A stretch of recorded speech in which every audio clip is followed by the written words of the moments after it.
it's very important for us in this book to, I think, not for us, I shouldn't say that, it's very important for Deleuze, that to understand what is new in art or in anything else is not a chronological question, it's a philosophical question. In other words, the conditions by which something is new are defined in a philosophical sense, not in, from the point of view of the object itself. So if we're to try and understand what is new about art, we can't really understand this, at least in Deleuze's terms, from thinking about how is this contemporary art object newer or different from another object. We have to think about philosophical conditions which are not new, actually, in fact, and that's what I want to talk about today. Philosophical conditions for what might, let's say, open up the possibility for new artwork are actually very old. And they're older even than 90 years old, which I think is the figure suggested. They're maybe 300 years old. So I'm going to talk a little bit about that today. But I want to start with what I think is, for me anyway, one of the most interesting problems that emerges in Deleuze and Guattari's last book, What is Philosophy?, which is the following. Abstract art and conceptual art, they write, are two recent attempts to bring art and philosophy together, but they do not substitute the concept for the sensation, rather they create sensations and not concepts. This extremely categorical statement, categorical in both a rhetorical and philosophical sense, separates concepts and sensations, or feelings, in a Kantian manner. And Deleuze and Guattari will follow Kant in arguing that aesthetic sensation emerges once concepts no longer legislate over sensation, allowing them to express a transcendental and genetic plane acting as the real condition of experience. Still inspired by Kant, Deleuze and Guattari argue that this aesthetic sensation goes beyond the limits of human experience to express and construct an inhuman and transcendental world of rhythmical becoming that is sublime. This relationship to Kant, and particularly the categorical distinction between concept and sensation, defines the philosophical structure of Deleuze and Guattari's aesthetics, just as it clearly illustrates what contemporary art, a term introduced in the 60s and closely associated with the conceptual art movement, seems to have abandoned. As a result, we might well be surprised to find Deleuze and Guattari so enthusiastically embraced by contemporary artists and art writers.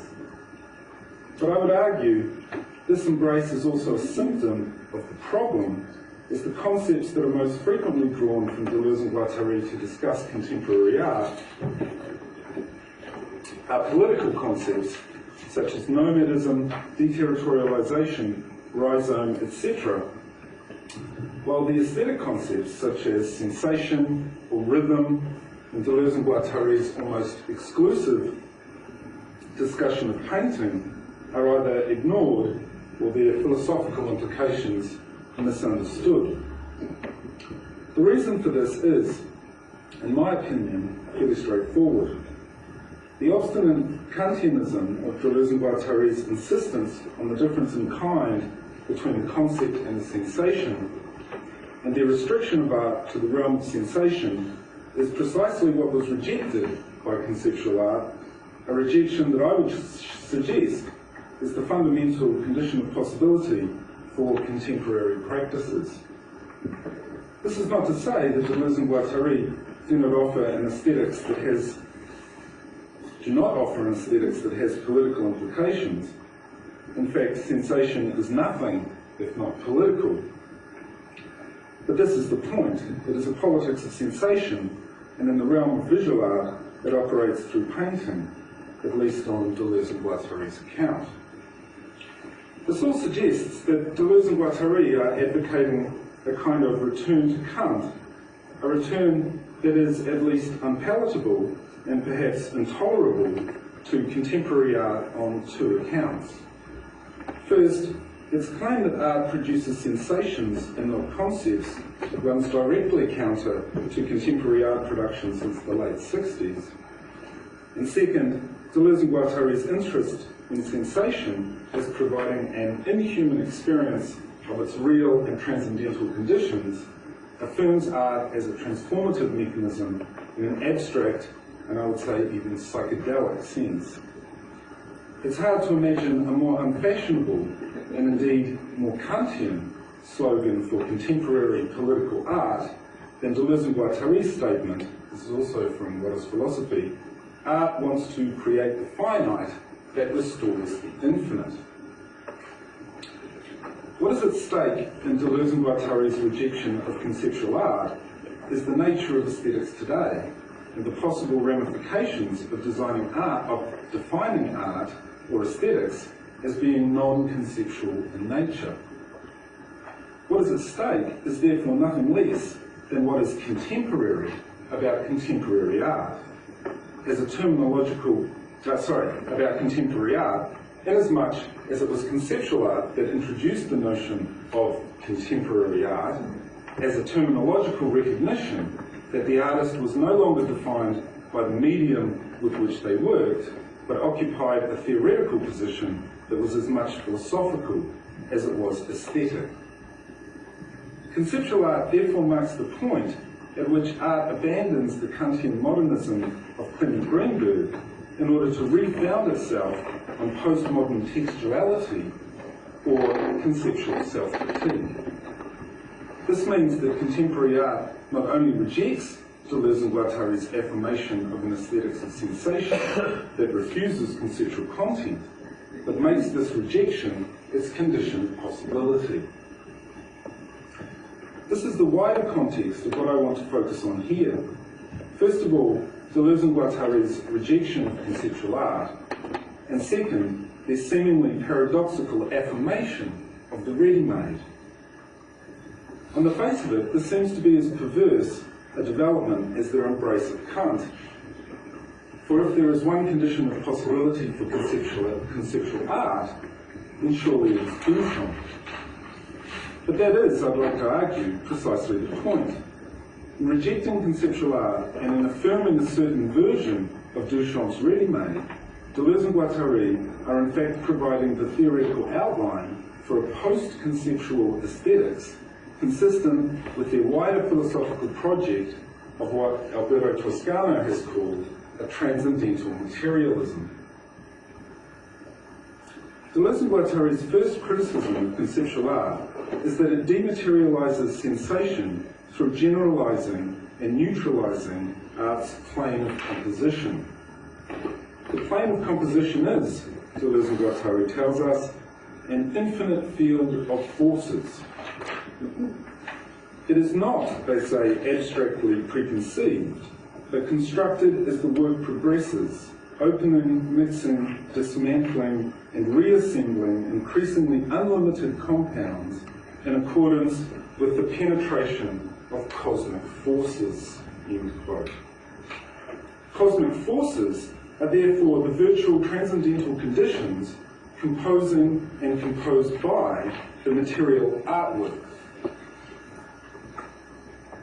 Although this means the artwork is expanded to infinity, this infinite and transcendental dimension does not pre-exist the artwork, but is constructed along with the finite work of art in a process of reciprocal determination, a process requiring the finite work and its infinite plane of composition to have a, quote, strict coexistence or complementarity, end quote.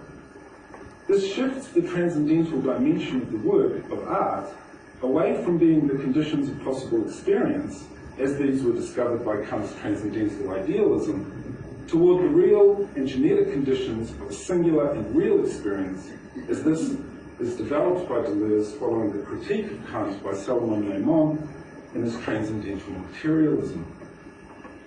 Deleuze and Guattari mention, quote, Bakhtín's theory of the novel, end quote, as an example here, which is significant for us because Bakhtin would be central to Deleuze and Guattari's theory of the ready-made. I'll come come back, in fact, to Guattari. The point is that the plane of composition is transcendental inasmuch as it provides the conditions of experience, but this plane is material inasmuch as these conditions are real and singular while remaining infinite and do not exist outside of their actualization in the art work. We will return to these transcendental but real conditions of sensation, but now I want to get back to what's wrong with conceptual art. Conceptual art, Deleuze and Guattari argue, dematerializes the plane of composition by generalizing and neutralizing it. It does this by establishing a plane of composition sufficiently abstract so as to be able to contain any possible object. This is to turn the plane of composition into a condition of possibility that dematerializes art's transcendental conditions via a plane of composition, replacing its cosmic forces with a neutral and abstract concept or space. These conditions are expressed by the actual artwork, but this expression is of minimal importance inasmuch as it can be achieved by any object whatever. This would be the function of the Readymade. It achieves the much vaunted avant-garde ambition of rendering art immanent to everyday life, but it will come at the cost, Deleuze and Guattari argue, of this indiscernibility no longer having any political effect or relevance. Deleuze and Guattari offer a fairly comprehensive list of conceptual art practices that generalize art's materials through the production of a, quote, neutralized plane of composition, end quote. The first thing they mention is, quote, the catalogue that brings together works not displayed.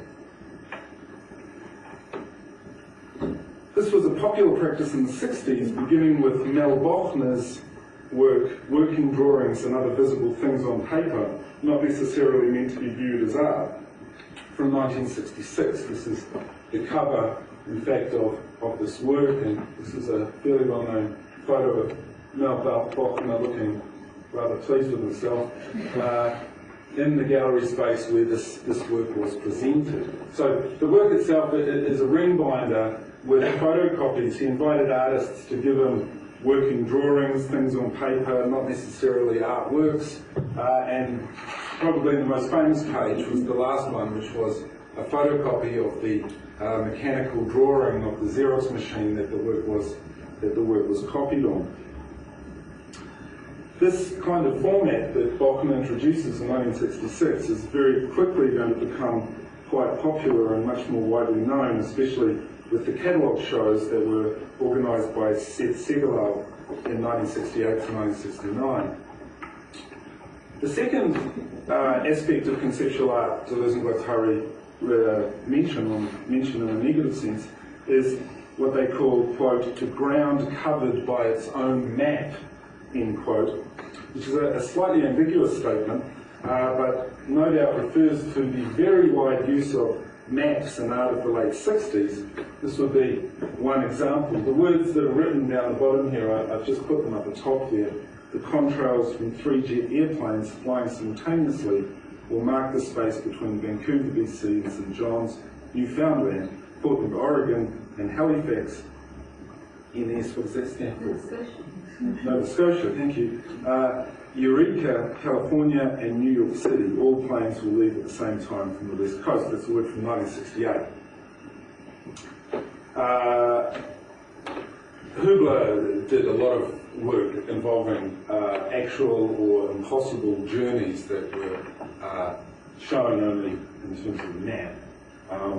Another example would be perhaps a much more well-known work by Robert Smithson, Franklin, New Jersey, Sight and On-Site, from 1968, where you have a map showing where the rocks were collected and then the rocks themselves exhibited in the gallery space.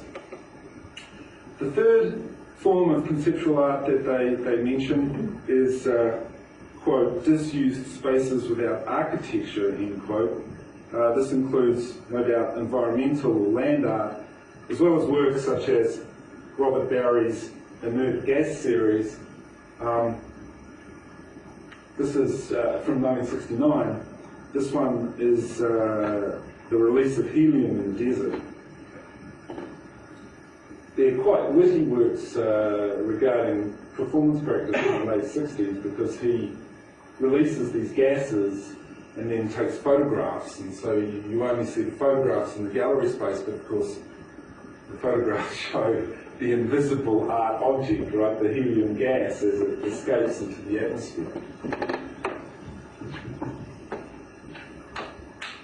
The most important criteria for these disused spaces was, of course, that they were outside the gallery or museum, and this kind of work was deeply associated with institutional critique. The final example that Deleuze and Guattari give in this sense is what they call the flatbed plane.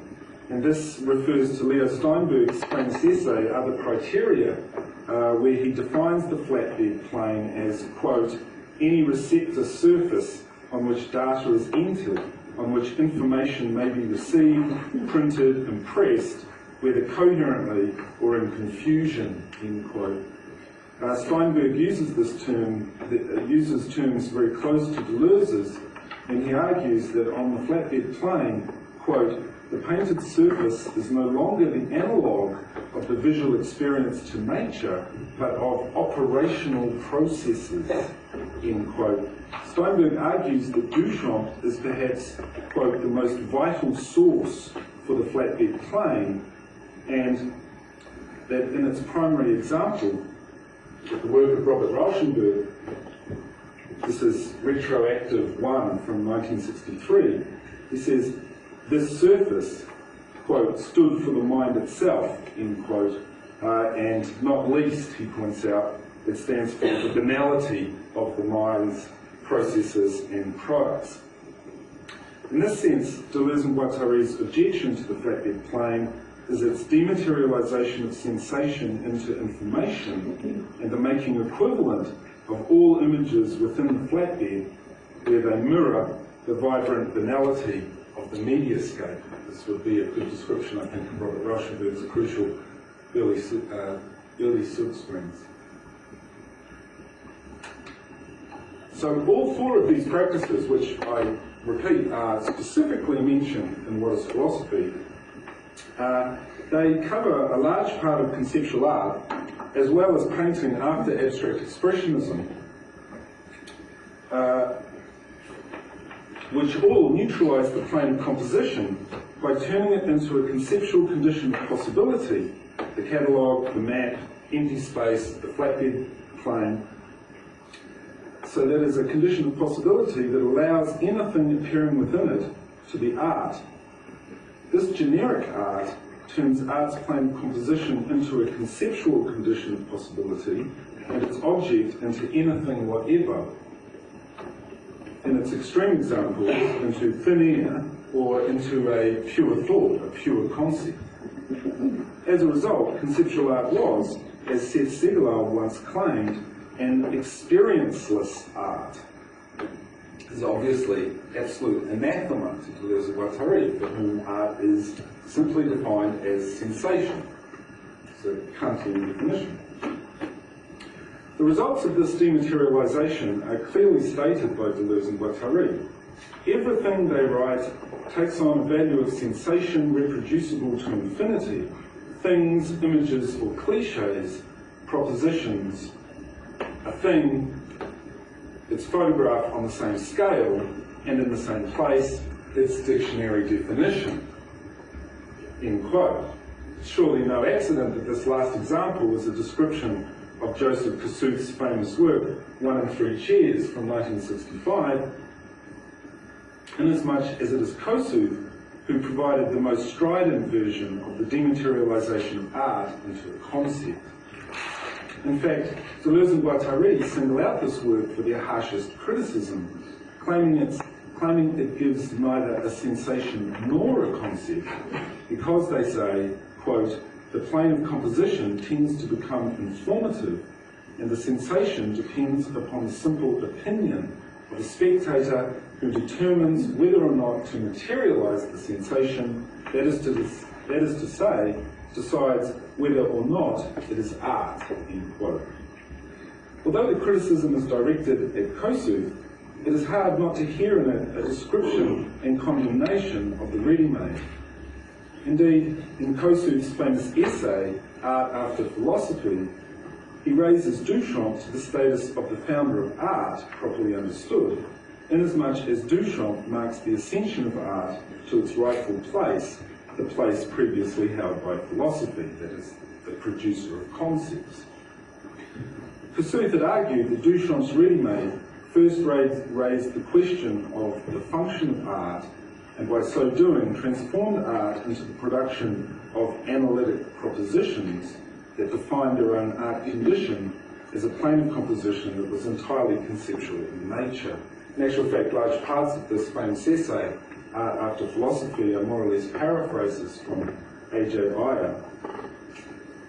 Conceptual art in this sense is kind of the beginning of art as analytical philosophy, so it's hardly surprising that Deleuze and Guattari want to have a go at it. In fact, Deleuze and Guattari make many snide remarks about analytical philosophy and what is philosophy, one of which perhaps could well be aimed at Kossuth's own work. If you can't quite see it, it says 5 words in green neon. It is, of course, in green neon. And Deleuze and Guattari say that analytical philosophy, and perhaps this kind of art, quote, is always defeated by itself, that is to say, by the insignificance of the cases on which it thrives. This work by Kossuth is a tautological statement in which the work reflects its conceptual and linguistic conditions of truth and falsity. Art as an analytic proposition is what Kossuth famously called art as idea, where the artist as an analyst, he argues, is not directly concerned with the physical properties of things. He is concerned only with the way, one, in which art is capable of conceptual growth, this is a quotation from Kossuth, and two, how his propositions are capable of logically following that growth, end quote. Here, the purest definition of conceptual art would be that it is inquiry into the foundation of the concept art. That's Kossuth. In Kossuth's work, linguistic signs conduct analytical investigations into their conceptual conditions of possibility, which is understood as the essence of art. But in turning art into analytic philosophy, Kossuth turns it into an inquiry into the linguistic conditions of a statement's truth. Classic analytical ambition. In this sense, conceptual art turns its plane of composition into information, making art, along with analytical philosophy, simply conform to what Deleuze and Guattari call capitalism's universals of communication. A typical work in this respect is Kossuth's second investigation, number 1, Existence, from 1968, in which the artist reproduced the 8 categories organising Roget's thesaurus to various newspapers and magazines.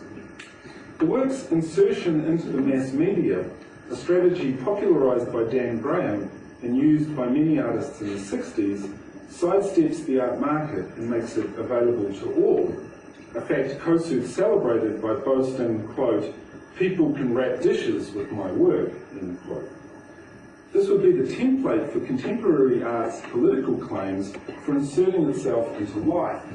It is, however, a neutral and banal democratisation that simply reproduces a technique for organising language and information, typifying what Benjamin Buchloh has scathingly called conceptual art's aesthetics of administration.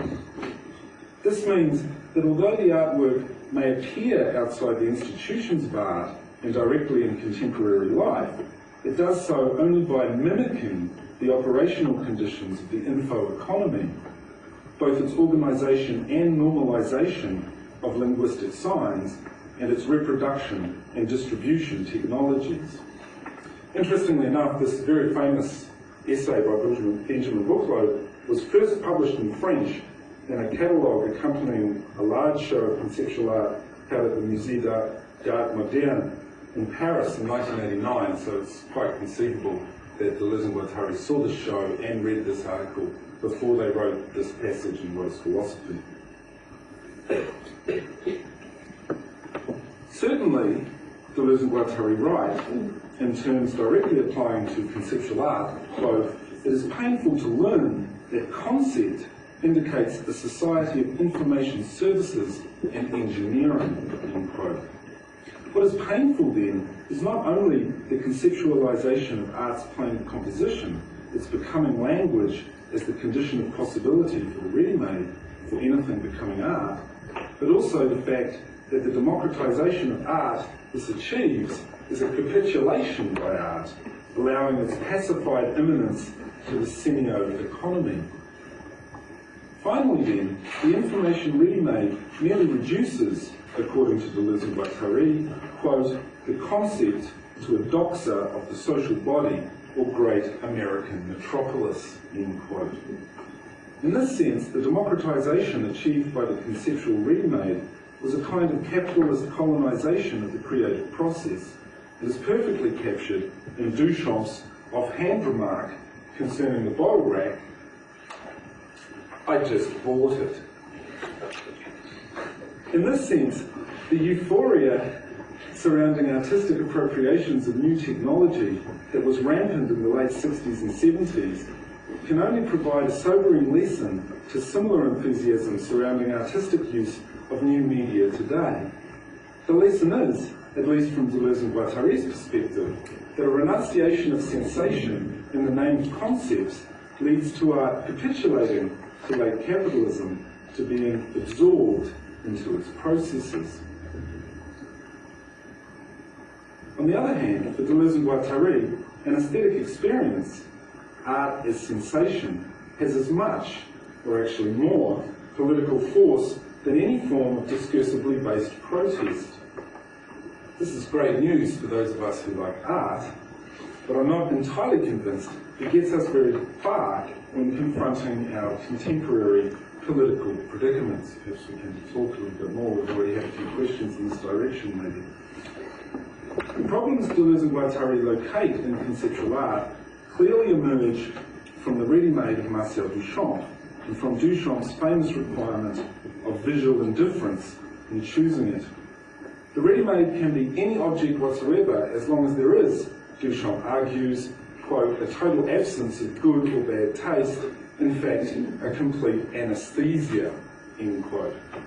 This artistic anesthesia rejects aesthetics, just as it rejects feeling or sensation as the definition of art, instead seeking the essence of art in its conceptual conditions of possibility.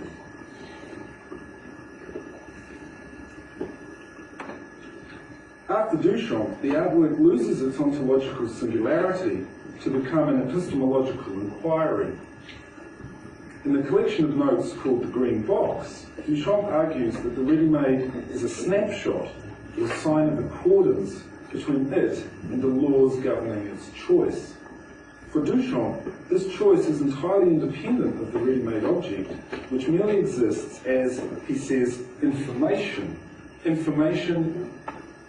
that indicates that a conceptual decision, a nomination, as he called it, has taken place. This is art.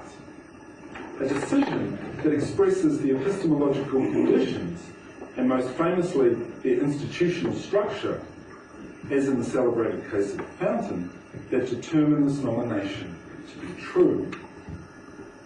We are then, after all of this, quite justified in being rather surprised to find Deleuze and Guattari embracing the ready-made, although, and this is not so surprising, it's a ready-made quite different from Duchamp's. Guattari frequently mentions Duchamp in the ready-made, which, for him, is an ontological mechanism of political transformation, and in this respect, paradigmatic of the function of art. This is a politics of sensation, and through it, Guattari provides the means of constructing a new genealogy of ready-made, and so, this is kind of my central point, a new genealogy of contemporary art. Guattari is a non-conceptual genealogy contemporary. Guattari almost always invokes Duchamp together with the Russian literary critic Mikhail Bakhtin. Bakhtin argues that an aesthetic object emerges from a process that first of all isolates something from its self-evidence in the world, giving it, he says, an active indetermination within reality. This separation or selection allows the aesthetic object to be singularized according to the affects and values that it provokes within the spectator. This, Bakhtin will say, is not only the genesis of art, but is an, quote, event of being, end quote. Influenced by Bergson's matter and memory, Bakhtin understands the aesthetic object to be both a material body and an image, produced as such by the one who perceives it. The aesthetic object therefore expresses, in and through its selective isolation, the affective and ethical relations that construct it, making it the result of a creative rather than a cognitive act. The aesthetic object, according to Bakhtin, is in this way, he says, alive, because its content is in a state of becoming, forming, he says, a, quote, self-sufficient segment of the unitary open event of being, end quote. Guattari seizes upon this ontological aspect of the aesthetic object, calling it an existential power of self-affirmation that is detached from temporal, subjective, and objective causality. Guattari calls this the aesthetic object's completion as disjunction, a process that begins with the isolation of the aesthetic object and proceeds through its fragmentation in a polyphonic or multiplicatory individuation, finally resulting in, quote, the concatenation of partial enunciative territories within a subjectivation that is always in excess of its material, discursive, and cognitive supports, inasmuch as it is in content with the transcendental and infinite plane of composition.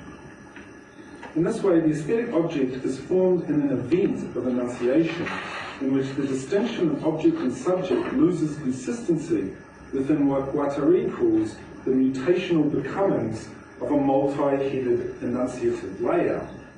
This enables, Guattari argues, the, quote, reappropriation of the means of production of subjectivity in the creative act. Guattari therefore enlarges Bakhtin's approach into an aesthetics of social production, where the aesthetic object performs a poetic function that re-singularizes subjectivation by introducing, he says, new coefficients of freedom.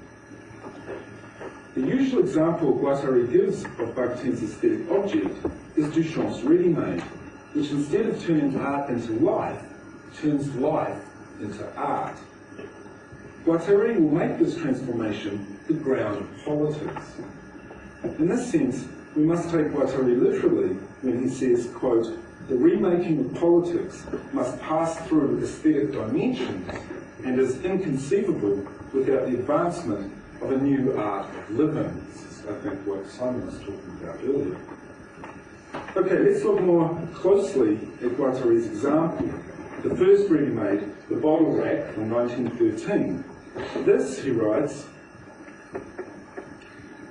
functions as the trigger for a constellation of referential universes engaging both intimate reminiscences, the cellar of the house, a certain winter, the rays of light upon spiderwebs, adolescent solitude, and connotations of cultural and economic order, the time when bottles were still washed with the aid of a bottle brush.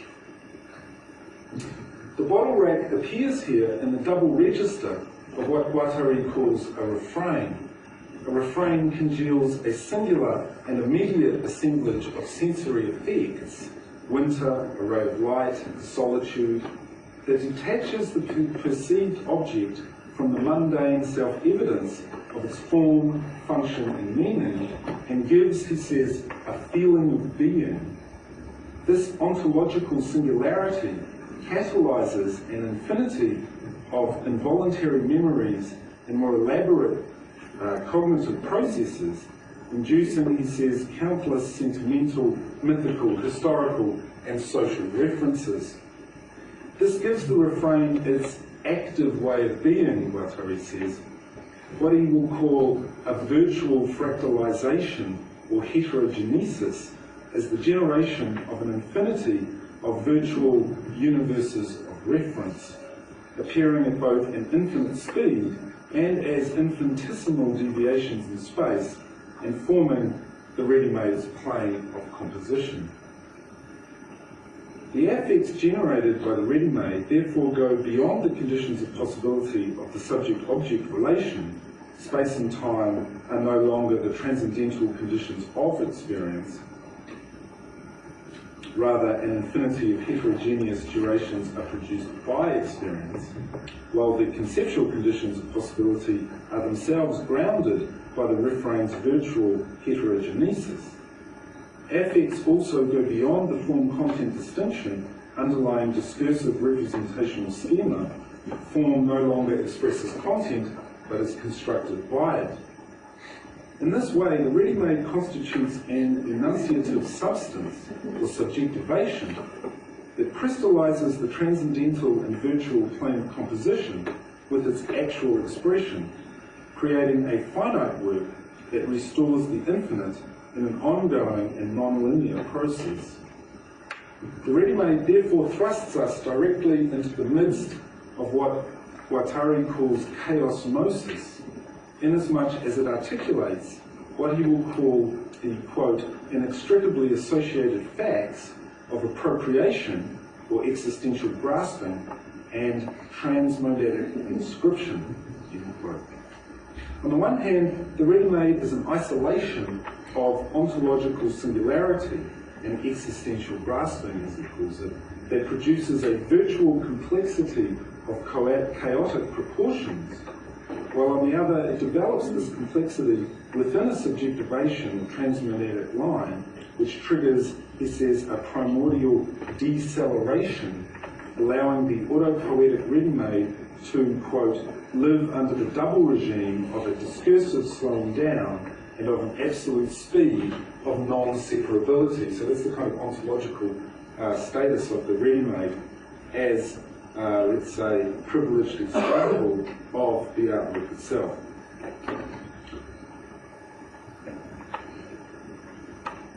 Guattari evokes the spectator in Marcel Duchamp's sense at this point. In the autopoetic singularity of the spectator's creative act, Guattari argues, the Readymade escapes the mechanics of social domination reproduced in the capitalist signifier and the individualized subject. The Readymade thus gives art a necessarily political function, not by assimilating art to the existing powers dominating life, as in conceptual art, but by giving rise to an existential singularization.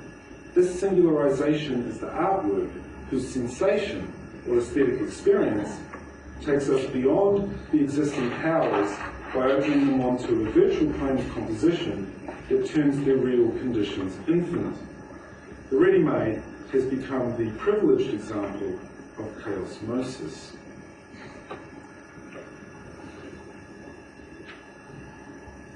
I was going to talk a little bit more about the other example where Deleuze and Guattari directly discuss the Readymade, which is in 1,000 Plateaus, in the refrain plateau, where in the French edition they use the English word Readymade, so to really kind of make it clear that that's what they're talking about, where they basically use the Readymade as it's defined by Guattari to bring art back into the realm of an expression of nature. Again, another very Kantian move, even a romantic move, you might say. But I'll just skip that over and just jump to the conclusion, because I think we're running out of time. As a refrain, the Readymade is finally, as a refrain, this is also what they do in the refrain plateau in 1,000 Plateaus, As a refrain, the Readymade is finally brought back to Kant. First of all, Guattari will connect the singular trajectory of subjectivation catalysed by the work of art with Kant's claim that aesthetic experience is disinterested from a subjective point of view. This would be Guattari's way of saying, with Kant, that aesthetic experience goes beyond the limits of the imagination in Kant's terms, or in Deleuze and Guattari's more Nietzschean terms, beyond the limits of the human, all too human. This is to see the refrain as the sublime expression of chaosmosis, and chaosmosis is the process of aesthetic experience. This is precisely the reading of Kant's sublime that Deleuze sees as being so important. The sublime reveals how our conditions of possible experience are in fact based upon the differential and rhythmical forces that emerge from chaos before being congealed into experience. So I would argue that this is the consistent position of Deleuze and Guattari on art, because it emerges from the early work on Kant that Deleuze did in the 50s and early 60s. So these differential and rhythmical forces emerging from chaos would be the real conditions of real experience. The problematic ideas, as Deleuze calls them, in Difference and Repetition, the problematic ideas, again a direct echo of Kant, that are expressed and constructed by sensation. These sublime sensations submerge all of our conceptual conditions of possible experience in chaos, and as their genetic condition, they achieve the imminent critique and eventual collapse. This would be the Kant beyond Kant, the eventual collapse of Kant's transcendental idealism into the living art of a transcendental materialism. This is the ontological importance of an art that creates the finite and singular work that restores the infinite plane of composition of a chaotic nature. Here, art is able to give a sensation to these genetic refrain forces in their rhythms of emergence. And although Deleuze and Guattari, and particularly Deleuze alone when he writes about art, privileges painting, and particularly colour's role in this process, it also opens up the possibility of rethinking 20th century art, so-called conceptual art included, in these terms. I know this is to beg the question as to how, but we've run out of time. Thank you very much.